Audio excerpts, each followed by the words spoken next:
सुरेंद्र चौधरी जी, सुरेंद्र चौधरी जी, रोहित मेहरोलिया जी बैठिए, बैठिए। साईराम पहलवान जी, विजेंद्र जी बैठिए, बैठिए। रोहित मेहरोलिया जी,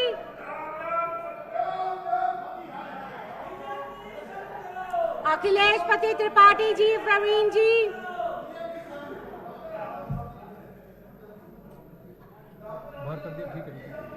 सभी विपक्ष के साथियों को आज पूरा दिन के लिए बाहर किया गया है। और जैसा मैंने सदन के पहले दिन शुक्रवार को भी कहा था, सदन की कार्रवाई अति गंभीर मुद्दों के लिए बुलाई गई है। विपक्ष के साथियों को साथ ना देने पर सदन की मर्यादा का उल्लंघन करने के लिए आज पूरा दिन के लिए मैंने बाहर का रास्ता दिखाया है। और सत्ता पक्ष के साथियों से भी मेरा निवेदन है, कार्यसूचीबद्ध तरीके से और समयबद्ध तरीके से अपने वक्तव्य को रखें, नहीं तो फिर मुझे आपके लिए भी इस तरह के कोई कदम उठाने पड़ सकते हैं। अब श्री अरविंद केजरीवाल जी, माननीय मुख्यमंत्री, निम्नलिखित प्रस्ताव प्रस्तुत करेंगे। यह सदन मंत्रिपरिषद में विश्वास व्यक्त करता है। माननीय मुख्यमंत्री जी।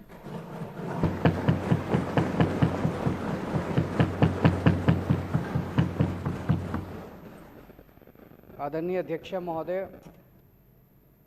ये बड़े दुख की बात है कि आज इतना अहम विषय कॉन्फिडेंस मोशन के ऊपर इस सदन में चर्चा होनी है और विपक्ष का इतना गैर जिम्मेदाराना रवैया, वो चर्चा करना ही नहीं चाहते, वो डिस्कशन करना ही नहीं चाहते, वो केवल सदन की कार्रवाई को डिसरप्ट करना चाहते हैं, वो केवल ड्रामेबाजी करना चाहते हैं। जिस तरह से अभी हम लोगों ने पूरे, मुझे लगता है टीवी चैनलों पे लाइव चल रहा होगा, लोग देखेंगे कि कैसे लोगों को वोट दे दिया हमने। ये क्या करते हैं सदन के अंदर बैठ के, चर्चा ही नहीं करते ये लोग, बात ही नहीं करते ये लोग, नौटंकी करते हैं।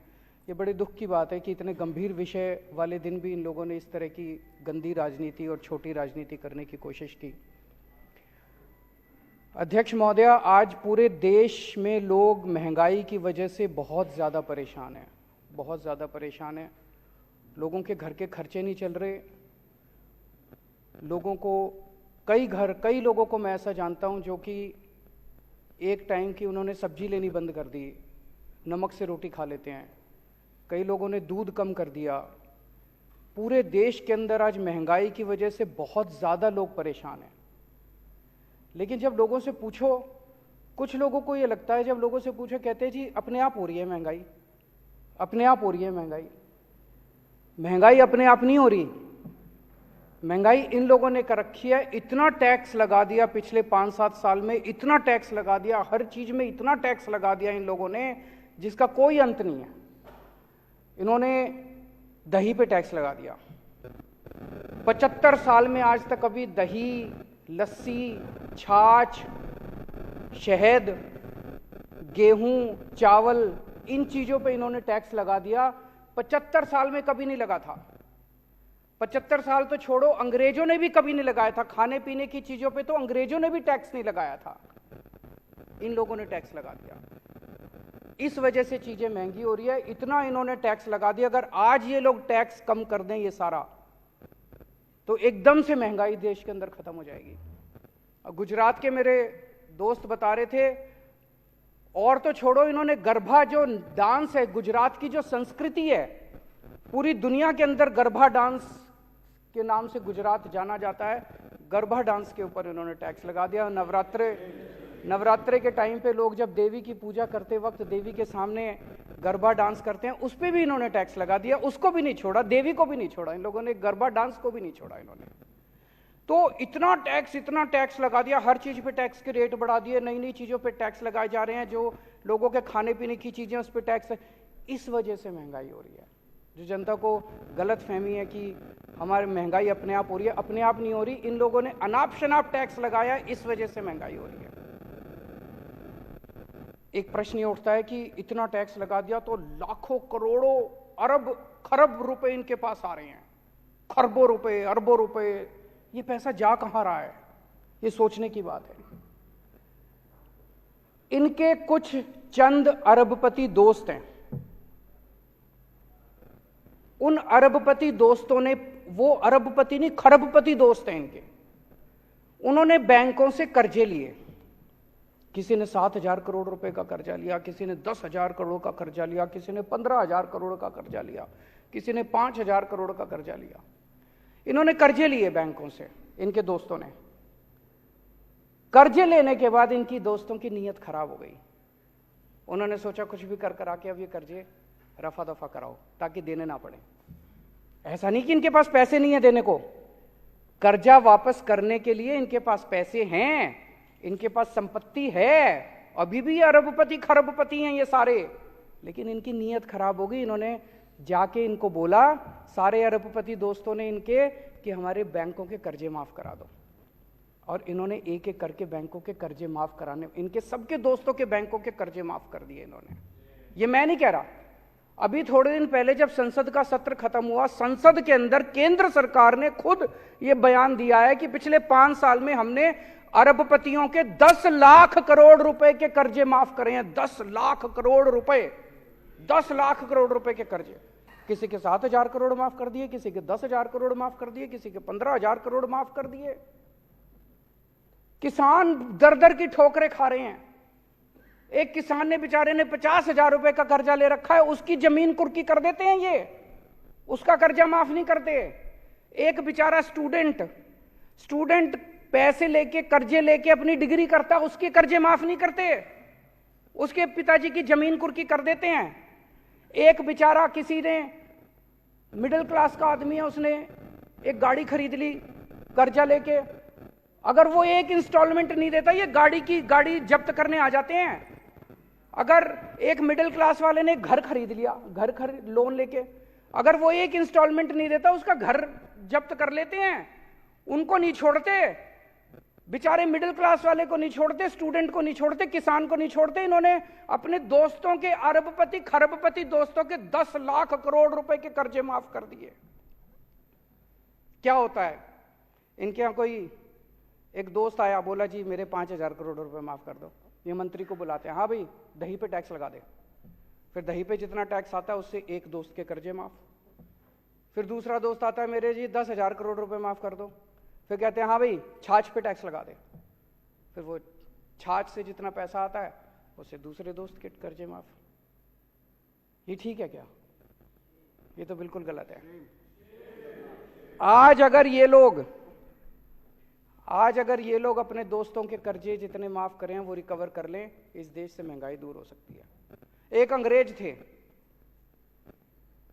अंग्रेज हमारे देश से, आपने पिक्चरें देखी होगी, वो कौन सी वाली थी, लगान, और भी इस तरह की कई पिक्चरें आई जिसमें कोड़े मार मार के लगान ले रहे हैं लोगों से। वो लगान लेते थे, अत्याचार करते थे, और वो लगान लेके, टैक्स लेके हमारे देश पे खर्च नहीं करते थे, वो सारा पैसा इंग्लैंड ले जाते थे। और अब उनके बाद ये अंग्रेज आए हैं, ये भी खूब खून चूस रहे हैं जनता का, खूब टैक्स ले रहे हैं, हर चीज पे टैक्स ले रहे हैं। वो टैक्स आपके ऊपर खर्च नहीं कर रहे, आपके स्कूल नहीं बना रहे, आपके बच्चों के लिए, आपके लिए अस्पताल नहीं बना रहे, आपके लिए बिजली नहीं कर रहे, आपके लिए सड़कें नहीं बना रहे, आपसे टैक्स ले लेके ये सारा पैसा अपने अरबपति दोस्तों के जेब में डाल रहे हैं। इसलिए महंगाई हो रही है कि मैं देश की जनता से पूछना चाहता हूं, क्या हम ये बर्दाश्त करते रहेंगे? पेट्रोल और डीजल क्यों महंगा हो रहा है? कभी सोचा हमने?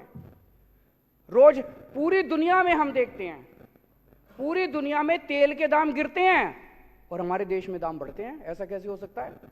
पूरी दुनिया में कितने ऐसे देश हैं जहां पे भारत से कहीं ज्यादा सस्ता पेट्रोल डीजल मिल रहा है, हमारे यहां महंगा क्यों मिल रहा है? पेट्रोल और डीजल पे अनाप शनाप टैक्स लगा रखा है इन लोगों ने, इतना टैक्स लगा रखा है। ये पैसा कहां जाता है? ये पैसा जाता है ऑपरेशन लोटस पे। ये क्या है ऑपरेशन लोटस? ऑपरेशन लोटस है, अलग अलग राज्यों के अंदर ये लोग एमएलएज को डरा के, एमएलएज को खरीद के, और उससे ये लोग सरकारें गिराते हैं और अपनी सरकार बनाते हैं। खूब पैसा देते हैं। दिल्ली के अंदर तो हम बर्दाश्त कर चुके हैं, दिल्ली के अंदर तो हम खुद भुक्तभोगी हैं। अभी पिछले दिनों इन्होंने हमारे एमएलएज को 20-20 करोड़ रुपए के अंदर हमारे एमएलएज को इन्होंने खरीदने की कोशिश की। कम से कम 12 एमएलएज ने आके मेरे को बताया कि 20-20 करोड़ रुपए कह रहे हैं, 20-20 करोड़ रुपए ले लो और आम आदमी छोड़ दो और बीजेपी में आ जाओ और इनका टारगेट था 40 एमएलए लेने का। 800 करोड़ रुपए इन्होंने रख रखे थे दिल्ली की सरकार गिराने के लिए। ये ऑपरेशन लोटस है। लेकिन दिल्ली के ये सारे एमएलए ईमानदार हैं, इनको पैसे का लालच नहीं है, इसलिए कोई नहीं बिका। दिल्ली में इनका ऑपरेशन लोटस इनका फेल हो गया। लेकिन इन्होंने महाराष्ट्र की सरकार गिरा दी, इन्होंने मध्य प्रदेश की सरकार गिरा दी, इन्होंने कर्नाटक की सरकार गिरा दी, इन्होंने मेघालय की सरकार गिरा दी, इन्होंने गोवा की सरकार गिरा दी, मणिपुर की, अरुणाचल प्रदेश की, बिहार की, असम की सरकार गिरा दी, और वे कुछ दिन में झारखंड की सरकार गिराने वाले हैं। कैसे गिराई ये सरकारें? हमने सुना है कि कई जगहों पे तो इन्होंने 50-50 करोड़ रुपए दिए हैं एक एक एमएलए को, पर दिल्ली में ये 20-20 करोड़ दे रहे थे। 20 करोड़ ही मान लेते हैं, चलो एक एमएलए को इन्होंने 20-20 करोड़ में खरीदा, तो 277 एमएलए खरीदे हैं इन्होंने अभी तक पिछले 5-7 साल में। 277 एमएलए दूसरी पार्टियों के, 277 एमएलए 20-20 करोड़ रुपए के हिसाब से 5,540 करोड़ रुपए हो गए। और 800 करोड़ रुपए दिल्ली के, तो 6300 करोड़ रुपए, 6300 करोड़ रुपए इन्होंने ऑपरेशन लोटस पे सरकारें गिराने में, एमएलए खरीदने में खर्च किए हैं। इसलिए आपका पेट्रोल और डीजल महंगा हो रहा है। अगली बार जब आपका पेट्रोल और डीजल महंगा हो, समझ जाना किसी देश के अंदर किसी राज्य की सरकार गिरने वाली है। अगर कहीं किसी राज्य की सरकार गिरे तो समझ लेना कि पेट्रोल और डीजल का जो आपका दाम दे के आते हो, भरवाने जाते हो लाइनों में खड़े होकर पैसे, वो सारा पैसा वो एमएलए खरीदने में गया। जहां भी सरकार, अब झारखंड की सरकार गिरेगी, देख लेना आने वाले अगले 15-20 दिन के अंदर पेट्रोल और डीजल के दाम ना बढ़ जाए तो। और वो दाम बढ़ेंगे किस लिए? झारखंड के एमएलए खरीदने के लिए, दिल्ली के एमएलए खरीदने के लिए। ये सीधा सीधा लिंक है जो आज लोगों को समझ में आने लगा है। आजादी के 75 साल में मुझे लगता है कि सबसे ज्यादा भ्रष्ट अगर कोई सरकार है तो मौजूदा सरकार है केंद्र के अंदर। इससे ज्यादा भ्रष्ट सरकार आज तक कभी नहीं आई। जिस तरह से ये लोग 10 लाख करोड़ रुपए इनके दोस्त खा गए, 6300 करोड़ रुपए से इन्होंने एमएलए खरीदे, और लाल किले पे खड़े होकर कहते हैं मैं भ्रष्टाचार के खिलाफ लड़ रहा हूं। अरे बेवकूफ बना रहे हो इस देश के लोगों को। मैं भ्रष्टाचार के खिलाफ लड़ रहा हूं। अरे कौन मानेगा भ्रष्टाचार के खिलाफ? पूरे सरेआम बाजार के ऊपर, बाजार में तुम एमएलए खरीदते फिर रहे हो और कह रहे हो मैं भ्रष्टाचार के खिलाफ लड़ रहा हूं। गरीबों की जेब से हाय लगेगी तुमको। एक गरीब के बच्चे का दूध काट के तुम अपने एमएलए खरीदते हो। एक गरीब के बच्चे की रोटी काट के उसकी गेहूं के ऊपर, उसके आटे के ऊपर टैक्स लगा दिया, उससे तुम अपने अरबपति दोस्तों के खजाने भरते हो। हाय लगेगी तुम्हें गरीबों की। अगर आज ये एमएलए खरीदना बंद कर दें, आज ये अरबपति दोस्तों के कर्ज करना माफ कर दें, मैं दावे के साथ कहता हूं देश से महंगाई खत्म ना हो जाए तो देश से तुरंत महंगाई खत्म हो जाएगी। अभी हम देख रहे थे इन्होंने नौटंकी करी पिछले 15-20 दिन में। शराब में पैसा खा लिया, शराब में पैसा खा लिया, शराब में पैसा खा लिया। हम 10 बार पूछ लिए भाई रेड मारी थी, रेड में क्या निकला? ढीला नहीं निकला, रेड में कुछ नहीं निकला इनका। अब आज से ऊपर से ऑर्डर आया भाई अब शराब पे बात नहीं करनी। अब कह रहे हैं नए क्लासरूम क्यों बनाए, टॉयलेट क्यों बनाए। मैं देख रहा था, कहते जी इन्होंने टॉयलेट ज्यादा बना दिए। हाँ जी बना दिए। हमारी बच्चियां जो हैं उनको अगर टॉयलेट जाना हो, अगर हमने ज्यादा टॉयलेट बना दिए, क्या गलत करा? तुम लोगों ने अपने स्कूल पूरे जहां जहां इनकी सरकारें, इन्होंने बेड़ा गर्क कर रखा है सरकारी स्कूलों का। हमने अच्छे स्कूल बना दिए, अपने बच्चों को अच्छी शिक्षा देना चाहते हैं, क्या गलत करा? कह रहे स्कूल ज्यादा बना दिए। तो अब शराब बंद, अब शराब खत्म, शराब का जो केस था खत्म, सीबीआई की जांच खत्म। गिरफ्तार तो अभी भी करेंगे ये, क्योंकि इज्जत की बात है, दिखाना तो पड़ेगा, वे गिरफ्तार तो करेंगे। लेकिन केस में कुछ नहीं बचा, केस में कुछ नहीं निकला, जीरो, सब जीरो निकला, कुछ नहीं निकला। अब ये इनका नया शगुफा शुरू हो गया। आज ही जो विश्वास मत हम लेके आए हैं, मेरे को कुछ लोग पूछ रहे थे विश्वास मत की क्या जरूरत है? जी जरूरत है, ये दिखाने के लिए कि आम आदमी पार्टी का एक एक कार्यकर्ता, एक एक एमएलए, एक एक मंत्री कट्टर ईमानदार है।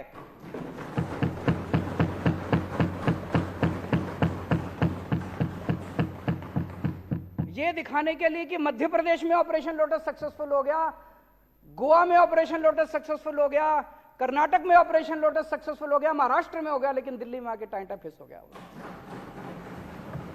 इन्होंने पूरी कोशिश करी 20-20 करोड़ रुपए के अंदर हमारे एमएलए खरीदने की। कॉन्फिडेंस मोशन से हम ये साबित करेंगे दिल्ली की जनता को कि एक भी एमएलए नहीं बिका, कोई नहीं बिका, एक भी नहीं बिका। एक भी खरीद के दिखा दो, हम मान जाएंगे। आज मैं चैलेंज करता हूं इस सदन के, एक भी खरीद के दिखा दो तो हम मान जाएंगे। तो इसलिए ये कॉन्फिडेंस मोशन लेके आए हैं।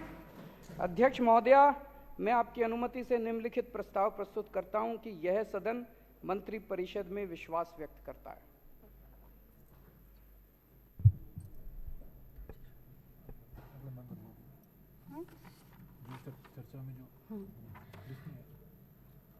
माननीय मुख्यमंत्री द्वारा प्रस्ताव प्रस्तुत करने के बाद अब सदस्य चर्चा में भाग ले सकते हैं। राजेश गुप्ता जी।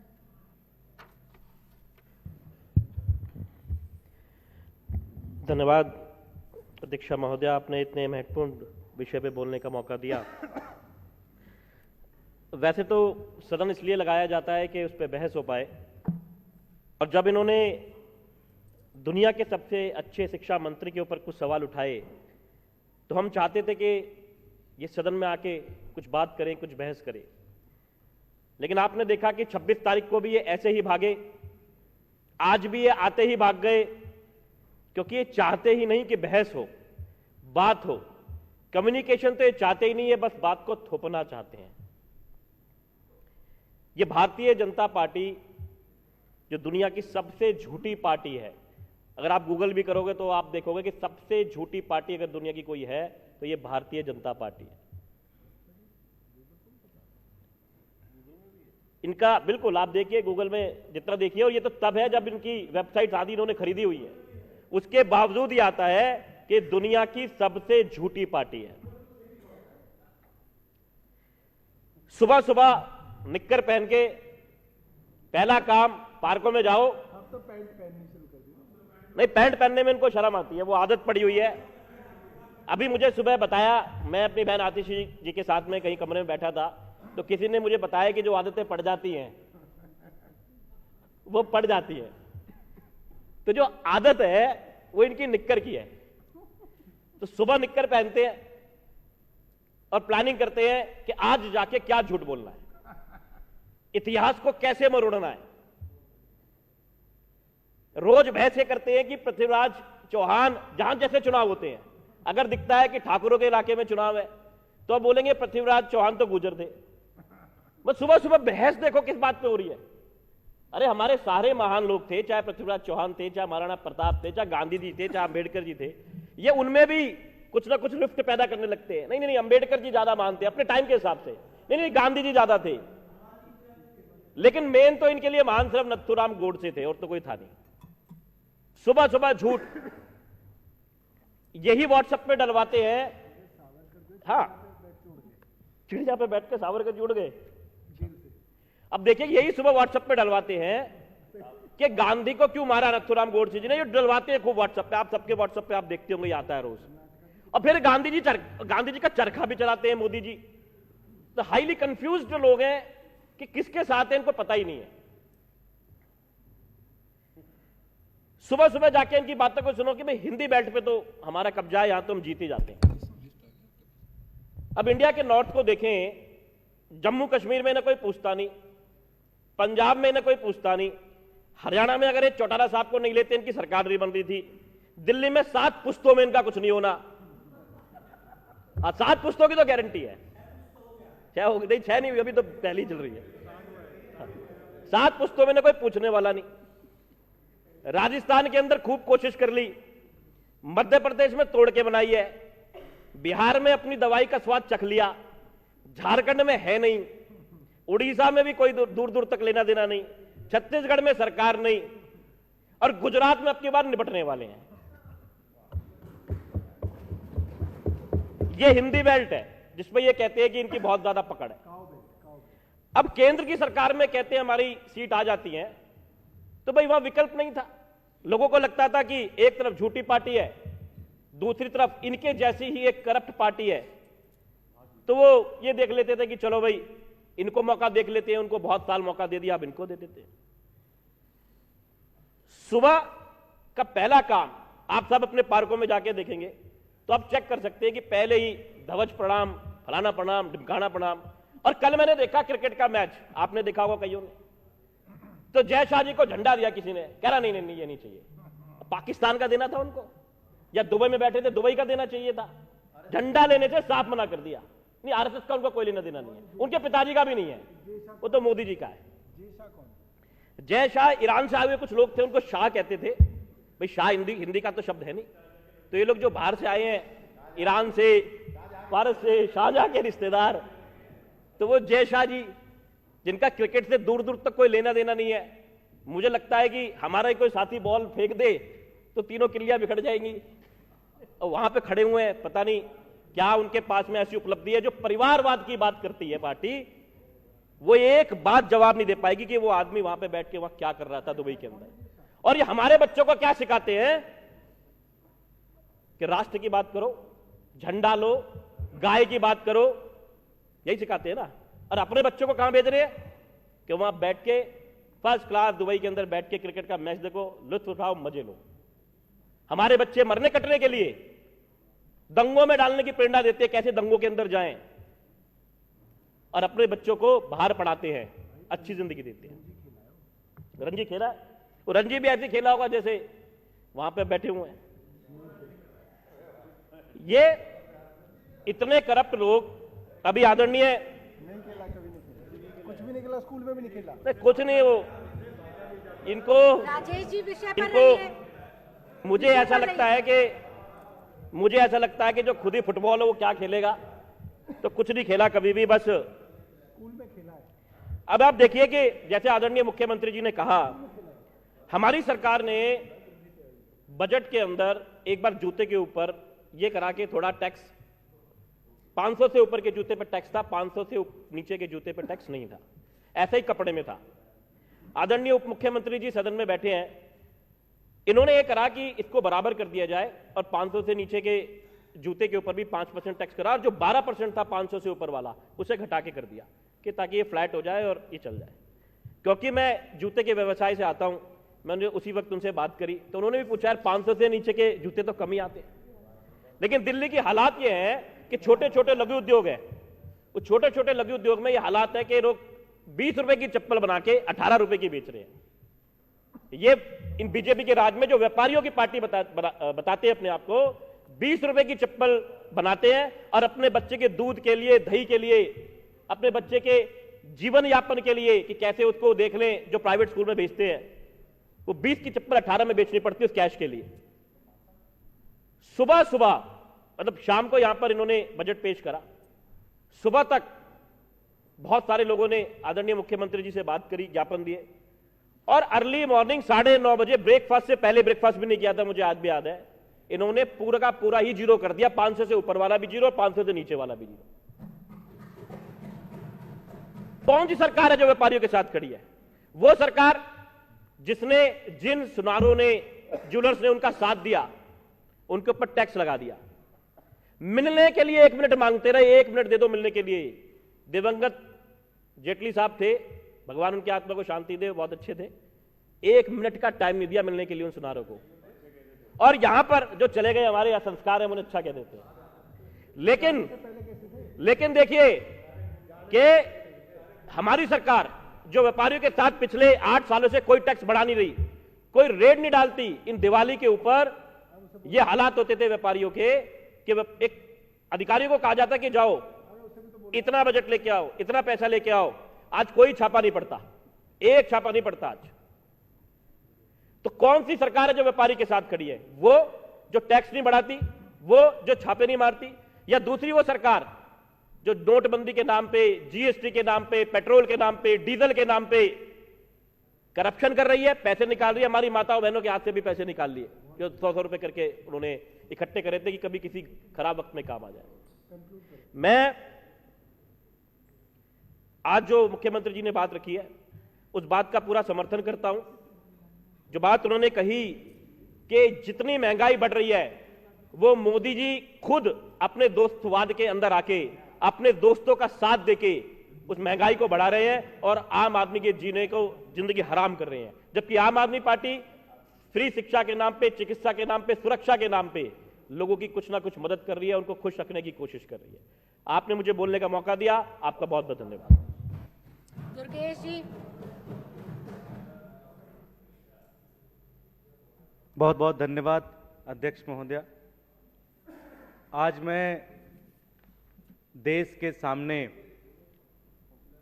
1400 करोड़ रुपए के सोमनाथ एक जी। बहुत बड़े घोटाले का खुलासा करने जा रहा हूं।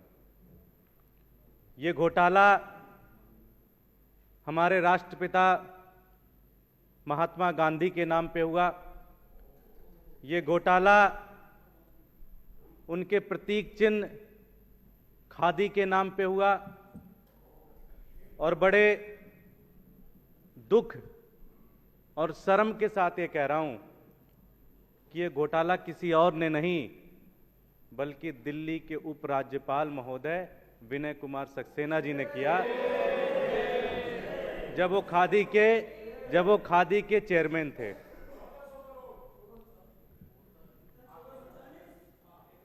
आप विषय पर 3 दिन बोले पहले दुर्गेश जी। 3 दिन पहले मेरे पास एक फाइल आई। ये फाइल पढ़ने के बाद मैं दंग हो गया कि किस तरह से नोटबंदी के दौरान जब सैकड़ों लोगों की जान चली गई, हजारों लोग बेघर हो गए, लाखों लोगों की नौकरी चली गई, लाखों लोगों के बिजनेस तबाह हो गए, लोग भूखे थे, अन्न के लिए तरस रहे थे, उस समय हमारे एलजी साहब 1400 करोड़ के भ्रष्टाचार में लिप्त थे। जब लोग अपने पड़ोसी के घरों में जा जाके कह रहे थे जी कि खाना नहीं है, जब पूरा देश निकल गया था, राशन की बोरियां बांट रहा था एक एक घर में जाके, उस समय विनय कुमार सक्सेना जी 1400 करोड़ रुपए का घोटाला कर रहे थे इस देश के अंदर। यह घोटाला बहुत शानदार तरीके से चल रहा था, पता भी नहीं चलता किसी को कि ऐसा कोई घोटाला भी चल रहा है। लेकिन मैं इस सदन के माध्यम से उन 2 कैशियर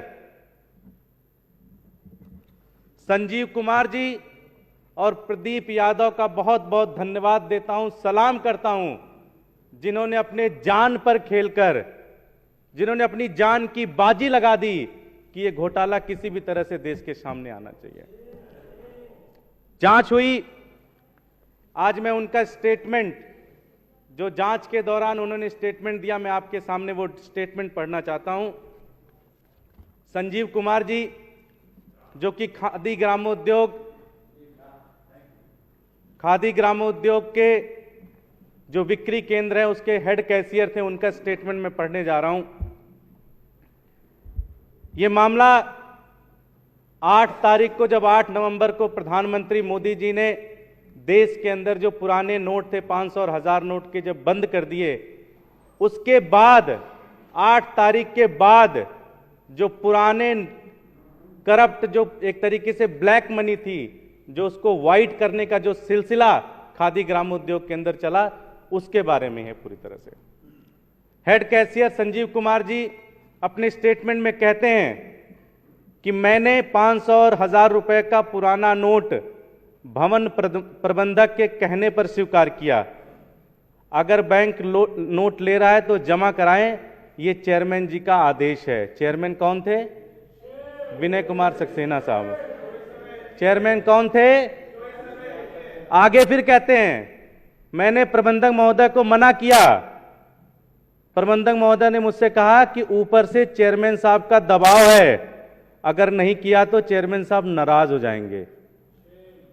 अतः इस बात में मैं काफी डर गया, क्योंकि नोटबंदी से 5 दिन पहले ही चेयरमैन साहब ने भवन के 2 स्टाफ का ट्रांसफर गोवा और जयपुर कर दिया। अतः मैंने मजबूरी में यह काम किया, जिसकी जानकारी भवन के अधिकतर स्टाफ को पहले से थी। इस कार्य के लिए प्रतिदिन प्रबंधक बिक्री कक्ष में अजय गुप्ता जी मुझे भवन प्रबंधक कक्ष में बुलाते, पुराने 500 और 1000 के नोट बदलने के लिए देते और कहते कि आप प्रतिदिन अजय गुप्ता जी को नोट बदल के दे दिया करो। जो भी मैंने अनुचित कार्य किया वो प्रबंधक श्री ए.के. गर्ग के दबाव में किया और इसकी पूरी जिम्मेदारी ए.के. गर्ग जी की है। मैं ये शपथ पूर्वक कहता हूं कि इसमें मेरा कोई दोष नहीं है। मैं बड़े दुखी मन से बैंक में कैश जमा कराता था और मेरे करीब 7 दिन के अवकाश के बाद दूसरे जो प्रदीप यादव एलडीसी को मेरी अनुपस्थिति में हेड कैशियर के रूप में काम करते थे। सही बात तो यह है कि मैं अपने ट्रांसफर से बहुत डर गया था। यह कार्य इसलिए किया क्योंकि कुछ दिन पहले भवन के स्टाफ की मृत्यु दिल्ली से बाहर जाने पे हो गई थी। मेरा इसमें कोई दोष नहीं है, पूरा दोष भवन प्रबंधक और अजय गुप्ता जी का है। भवन प्रबंधक जो है ए.के. गर्ग साहब है, गुप्ता जी जो है फ्लोर मैनेजर है। ये इनका स्टेटमेंट है। जब इन्होंने देखा किस तरह का भ्रष्टाचार चल रहा है, इन्होंने छुट्टी ले ली। छुट्टी लेने के बाद इनके जूनियर प्रदीप कुमार यादव जी थे, उनको बनाया गया हेड कैशियर। उन्होंने क्या कहा आप सुनिए। नोटबंदी 8 तारीख को हो गई। 9/11/2016 के बाद हमने ग्राहक से कोई पुराने नोट नहीं लिए। जो भी नोट जमा हुए काउंटर कैशियर द्वारा जमा किए गए, नए नोट हेड कैशियर के पास जाते थे। इसके बाद वह नोट श्री ए.के. गर्ग साहब के आदेशानुसार, ए.के. गर्ग कौन है? प्रबंधक साहब, एक मिनट। ए.के. गर्ग साहब के आदेशानुसार अजय कुमार गुप्ता जो फ्लोर मैनेजर थे, उनके हेड कैबिन में मुझे बुलाया जाता था, वहां नोट बदला जाता था और नोट बदल के पुराने नोट मुझे दिए जाते थे और कहते थे बदल के इसमें लेके आ जाना। उसके बाद नोट को कैशियर बैंक में जमा कराते थे। श्रीमान प्रबंधक ए.के. गर्ग ने हेड कैश पर काम करने के एक दिन पहले शाम को अपने कैबिन में बुलाकर हमें नोट बदलने के लिए कहा। हमने कहा सर इससे परेशानी ना हो जाए, तो उन्होंने कहा कि ये चेयरमैन साहब का है। किसका है? चेयरमैन साहब। चेयरमैन साहब कौन है? जो अभी एलजीएल है, विनय कुमार सक्सेना जी। बोले वो उनका है, चिंता की कोई बात नहीं, हम हैं, सब कुछ देख लेंगे। और साथ में उन्होंने ये भी कहा ये कार्य कैशियर को प्रेशर देके कराया गया। गर्ग साहब ने ये भी कहा ये पहले से भी हो रहा है और बहुत सारी जगहों पे भी हो रहा है, बहुत सारी जगहों पे हो रहा है। इसमें चिंता करने की कोई बात नहीं है। अगर नहीं, जैसा कह रहे हैं वैसा कर लो, अगर नहीं करोगे तो फिर। ये दोनों कैशियर का स्टेटमेंट है। एक ब्रांच के ये दोनों कैशियर हैं और इन्होंने बताया कि नोटबंदी के बाद हमारे ब्रांच से लगभग 22 लाख रुपए हेर फेर की गई। पुराने नोट को बदलकर नए नोट बदले गए और इस तरह से पूरे देश में लगभग 7,000 ब्रांचेज हैं खादी ग्रामोद्योग की। अगर आप इसको कैलकुलेट करोगे तो 1400 करोड़ से ज्यादा का भ्रष्टाचार है ये। साथियों,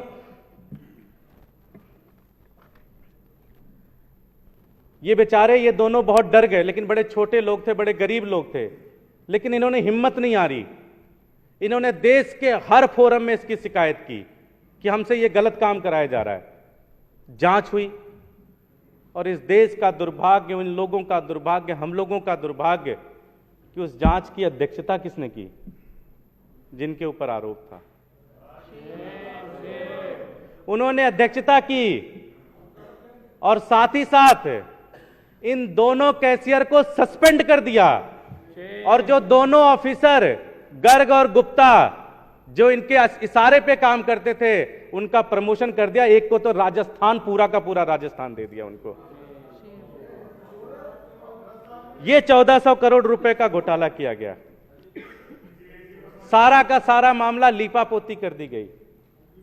सीबीआई में भी मामला दर्ज किया गया और सबसे बड़ी बात यह है कि सीबीआई में इनका नाम तक नहीं लिखा गया।